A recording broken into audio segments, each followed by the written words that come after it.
میں اس واقعے کو پورا کر دوں، یہ واقعہ بہت اچھا ہے۔ تو اس نے گناہ سے توبہ کر لی، جب گناہ سے توبہ کر لی، عورت کو کہا تم جا اپنے راستے، میں جاتا ہوں اپنے راستے۔ وہ اپنے راستے چل پڑا، جا رہا تھا، بہت دھوپ شدید تھی کہ راستے میں اسے ایک راہب، ایک عابد مل گیا۔ اس راہب، اس عابد نے اس جوان سے کہا کہ اے نوجوان، بہت زیادہ دھوپ ہے، تپتی ہوئی دھوپ ہے، اللہ سے دعا کرتے ہیں کہ ہمارے لیے کسی سائے کا انتظام کر، میں اللہ سے دعا کرتا ہوں تو آمین کہنا۔ اس راہب نے دعا کی اور اس بندے نے، اس نوجوان نے آمین کہی۔ بس ابھی اس کی آمین کا نون ختم نہیں ہوا تھا کہ اللہ نے ایک بادل کو بھیج دیا۔ اللہ نے ایک بادل کو بھیج دیا، وہ بادل ان دونوں پہ سایہ کرنے لگا، وہ دونوں چلنے لگے۔ اب وہ راہب اپنے دل میں یہ سوچ رہا تھا، میں نے اتنے سال عبادت کی ہے، میں نے اتنے سال اللہ کے لیے عبادت کی ہے، یہ بادل یقیناً میرے لیے آیا ہوگا۔ اب وہ دونوں چلتے جا رہے ہیں، ایک دو راہ پر پہنچے ہیں۔ عابد نے ایک طرف جانا تھا، نوجوان نے دوسری طرف جانا تھا۔ اب جب عابد دوسری طرف مڑا تو کیا دیکھتا ہے؟ وہ بادل اس نوجوان کے اوپر چل رہا ہے۔ محمد و آل محمد صلوات۔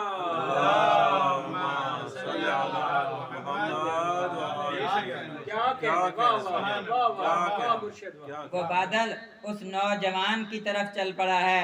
عابد بہت حیران ہوا، بہت پریشان ہوا، جلدی سے اس نوجوان کے پیچھے چلا گیا اور اس سے پوچھتا ہے، اے نوجوان، میں نے اتنے سال عبادت کی لیکن اس کے باوجود یہ بادل میرے اوپر نہیں آیا، تیرے اوپر آ گیا، اس کی کیا وجہ ہے؟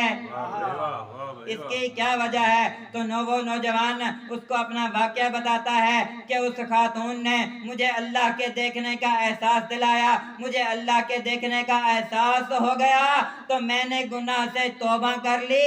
اس توبہ کا نتیجہ یہ ہے کہ اللہ نے مجھ پہ یہ رحمت کا بادل بھیج دیا ہے۔ نعرہ تکبیر، نعرہ رسالت، نعرہ حیدری اور محمد و آل محمد صلوات۔ کیا کہنا چاہیے؟ یاد ہے نا، ہم امام حسین علیہ السلام کی حدیث پر تھے، 3 کام ہو گئے تھے۔ چوتھا کام، امام علیہ السلام فرماتے ہیں، اذا جاء ملک الموت لیقبض روحک فادفع عن نفسک۔ او بندہ خدا، جب موت کا فرشتہ تیرے پاس تیری روح کو قبض کرنے کے لیے آئے تو اپنی روح قبض نہ کرنے دینا، تو پھر جو مرضی گناہ کر، اپنی روح کو قبض نہ کرنے دینا تو جو مرضی گناہ کر۔ تو قرآن مجید کیا کہتا ہے کہ اذا جاء اجلہم لا یستأخرون ساعتا ولا یستقدمون، کہ جب کسی قوم کی موت کا وقت آ جاتا ہے تو نہ ایک لمحے کی، نہ ایک لحظے کی تاخیر ہوتی ہے، نہ تاجیل ہو سکتی ہے۔ شداد کہ جو دنیا کا بہت بڑا بادشاہ گزرا ہے، ایک مرتبہ اس کے دل میں خیال آیا کہ جو اللہ نے اپنی جنت کی اتنی ساری صفات بیان کی ہیں، کیوں نہ میں اس زمین پر وہ جنت بنا ڈالوں۔ تو جو ہے نا، بادشاہ تھا، بہت بڑی سلطنت کا اور بہت زیادہ پیسے کا مالک تھا۔ تو اس نے اپنے کام کرنے والوں کو، اپنے کارندوں کو حکم دیا کہ جس طرح اللہ کے انبیاء نے جنت کی صفات بیان کی ہیں، کیا قصر ہوں گے، یاقوت سے ہوں گے، لؤلؤ سے ہوں گے، مرجان سے ہوں گے، وہاں پہ درخت ہوں گے سایہ دار، پھلدار، وہاں پہ دودھ کی نہریں ہوں گی، پتہ نہیں کیا کیا، مجھے اس قسم کی جنت بنا دو، مجھے اس قسم کی جنت بنا دو۔ کافی عرصہ گزرتا رہا، اس کے کارمند کام کرتے رہے، اس کے حکم پر اس جنت کو بناتے رہے۔ جب جنت بن گئی نا تو آ کے شداد کو کہتے ہیں، ہم نے آپ کی مطلوبہ جنت بنا لی ہے، آ کر جنت کو دیکھ لیجئے۔ شداد چلتا ہے جنت کی طرف. جب جنت کے دروازے پر پہنچتا ہے، ایک پاؤں اندر ہے ایک پاؤں باہر ہے، اسی وقت موت کا فرشتہ آتا ہے اس کی روح کو قبض کرنے. وہ کہتا ہے اللہ کا فرشتہ مجھے تھوڑی سی تو مہلت دے کہ میں اپنی جنت دیکھ لوں. تو فرشتہ کہتا ہے نہیں، اللہ کی طرف سے اجازت نہیں ہے، تیری موت کا وقت آ گیا ہے. کہ جب موت کا وقت آ جاتا ہے،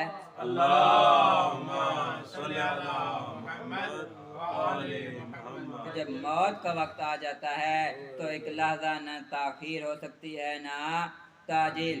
یہ تو ہے فرعین کا حال. تو آپ کو انبیاء کا حال بھی نہ سناتا چلوں. جناب موسیٰ علیہ السلام کے پاس ایک مرتبہ جب ملک الموت موت کا فرشتہ آیا نا، تو اس کو موسیٰ دیکھ کے کہتے ہیں مجھ سے ملاقات کے لیے آئے ہو یا میری روح قبض کرنے کے لیے؟ تو وہ کہتا ہے آپ کی روح قبض کرنے کے لیے آیا ہوں. تو اللہ کا کلیم اللہ نبی، وہ نبی کہ جو اللہ سے کلام کرتا تھا، فرشتے کو کہتا ہے کیا مجھے تھوڑی سی مہلت ہے کہ میں اپنے بچوں سے ودا کر لوں؟ تو موت کا فرشتہ کہتا ہے اللہ کی طرف سے مہلت کی اجازت نہیں ہے، اللہ کی طرف سے کوئی مہلت نہیں ہے. جناب موسیٰ سجدے میں گرے، اللہ سے مناجات کی. اللہ نے اپنے فرشتے کو وحی کی کہ میرے بندے کو مہلت دے دو. جناب موسیٰ اپنے بچوں کے پاس ودا ہونے کے لیے گئے ہیں. سب کو ودا کر کے دوبارہ جب واپس آئے ہیں تو موت کے فرشتے سے کہتے ہیں اے ملک الموت یہ تو بتا کہ میری روح کہاں سے قبض کرے گا؟ تو جو ہے اے ملک الموت یہ تو بتا کہ میری روح کہاں سے قبض کرے گا؟ تو ملک الموت کہتا ہے آپ کی روح زبان سے قبض کروں گا. تو جناب موسیٰ کہتے ہیں کیا تم میری روح اس زبان سے قبض کرے گا کہ جس زبان کے ساتھ میں اللہ سے مناجات کرتا رہا ہوں؟ پھر موت کا فرشتہ کہتا ہے میں آپ کی روح آپ کے ہاتھوں سے قبض کروں گا. تو جناب موسیٰ کہتے ہیں کیا تم میری روح ان ہاتھوں سے قبض کرے گا کہ جن ہاتھوں سے میں نے اللہ کی کتاب توریت اٹھائی ہوئی تھی؟ پھر وہ موت کا فرشتہ کہتا ہے آپ کی روح میں آپ کے پاؤں سے قبض کروں گا.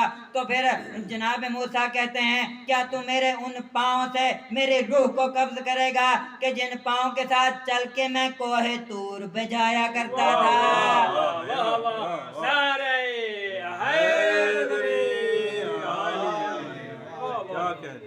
تو اللہ نے اپنے فرشتے کو حکم دیا کہ جناب موسیٰ کی روح کو قبض نہ کر، واپس آ جا. عرصہ گزرتا رہا. جناب موسیٰ اس کے بعد کئی سال زندہ رہے. ایک مرتبہ بیابان سے گزر رہے تھے، توجہ ہے نا، ایک مرتبہ بیابان سے گزر رہے تھے کہ دیکھا کہ ایک شخص قبر کو کھود رہا ہے، ایک شخص قبر کو کھودنے میں مصروف ہے. جناب موسیٰ کہتے ہیں اے بندہ خدا کیا تم کوئی کمک کوئی مدد نہیں چاہتا؟ وہ کہتا ہے کیوں نہیں، میرے ساتھ کمک کروائیے. اس جناب موسیٰ اس کے ساتھ کمک کروانے لگ گئے، اس کے ساتھ مدد کی. جب قبر تیار ہو گئی تو اس نے کہا کہ مجھے ذرا اس قبر میں لیٹ کر تو دکھائیے کہ یہ قبر صحیح طرح ایک بندے کے ایک انسان کے سائز کی بن گئی ہے یا نہیں. جب جناب موسیٰ اس قبر میں لیٹے تو اللہ نے جناب موسیٰ کے سامنے سے تمام حجابات ہٹا لیے. جب موسیٰ نے اپنا مقام جنت میں دیکھا تو کہا یا اللہ مجھے اپنی طرف بلا لے.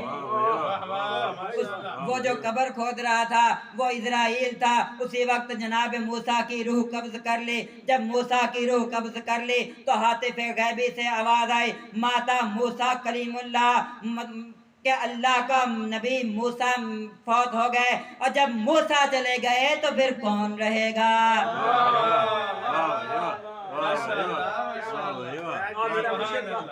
نعرہ تکبیر، اللہ اکبر، نعرہ رسالہ، یا رسول اللہ، نعرہ حیدری، یا علی، برحمت محمد و آل محمد صلوات. اللہم صلی تو جب انبیاء و مرسل نہ رہے تو کون رہے گا؟ اس لیے تو امام حسین علیہ السلام نے فرمایا کہ اگر تو اپنی روح کو قبض ہونے سے روک نہیں سکتا تو پھر گناہ کیسا۔ پانچویں چیز امام علیہ السلام فرماتے ہیں اذا ادخلک مالک فی النار فلا تدخلہ فی النار واذنب ما شئت، کہ جب جنت و جہنم کا مالک تجھے اوندھے منہ جہنم میں ڈالنے لگے تو جہنم میں نہ جانا، تو پھر جو مرضی گناہ کر۔ واہ سید واہ اور قرآن کیا کہتا ہے؟ قرآن کہتا ہے علیہا ملائکۃ غلاظ شداد لا یعصون من امر اللہ، کہ یہ جہنم پر ہم نے ایسے سخت گیر فرشتے مقرر کیے ہوئے ہیں کہ جو اللہ کے حکم کی نافرمانی نہیں کرتے۔ واہ مرشد واہ، نعرہ تکبیر، اللہ اکبر، نعرہ رسالہ، یا رسول اللہ، نعرہ حیدری، یا علی، عصمت محمد و آل محمد صلوات۔ اتنا عظیم امام کہ جو لوگوں کی دنیا کے ساتھ ساتھ لوگوں کی آخرت کی بھی فکر کر رہا ہو، میں کہوں گا اس عظیم امام کے ساتھ امت نے کیا کیا۔ اتنا کریم امام کہ جب آیا ہے نا ہر کا لشکر امام علیہ السلام کو گرفتار کرنے، امام تو جانتے تھے نا کہ مجھے گرفتار کرنے آیا ہے، لیکن اس لشکر کی حالت کیا تھی؟ حالت یہ تھی کہ لوگ تو لوگ بلکہ گھوڑوں کی بھی زبانیں پیاس سے باہر نکلی ہوئی تھیں۔ امام علیہ السلام نے اپنے صحابہ کو حکم دیا کہ مشکیزوں کے منہ کھول دو، انسانوں تو انسانوں، جب تک گھوڑا بھی پانی پی کر منہ کو پیچھے نہ کر لے پانی نہ ہٹایا جائے۔ اتنا کریم امام، اتنا کریم امام کہ جو لوگوں کے ساتھ اتنا کریم ہو، اس امام کے ساتھ لوگوں نے کیا سلوک کیا۔